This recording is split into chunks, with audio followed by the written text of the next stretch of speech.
नमस्कार मंडळी, श्री स्वामी समर्थ। उद्या 19 एप्रिल रविवारी अक्षय तृतीया आली आहे। हा दिवस 3.5 मुहूर्तांपैकी एक महत्त्वाचा मुहूर्त मानला जातो। या दिवशी आपण लक्ष्मी मातेची पूजा करतो, पण फक्त पूजा करून थांबायचं नसतं, तिची कृपा आपल्या घरात कायम राहावी यासाठी काही साधे उपायही केले जातात।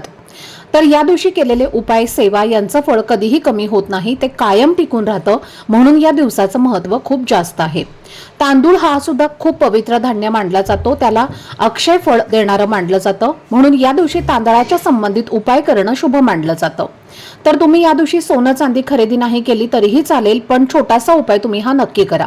तुम्हाला फक्त तांदळाच्या डब्यात एक खास वस्तू ठेवायची आहे। ही वस्तू ठेवल्याने घरात लक्ष्मीचा वास राहतो, घरात सुख शांती समृद्धी वाढते, दारिद्र्य कमी होतं, पैशांच्या अडचणी हळूहळू कमी होतात। तर ही वस्तू नेमकी कोणती आहे आणि हा उपाय कसा करायचा याची सगळी माहिती मी एका व्हिडिओमध्ये दिलेली आहे। तो व्हिडिओ पाहण्यासाठी या व्हिडिओच्या खाली जो छोटासा त्रिकोण दिसत आहे त्यावर क्लिक करा, म्हणजे संपूर्ण माहिती तुमच्यापर्यंत पोहोचेल। धन्यवाद। श्री स्वामी समर्थ।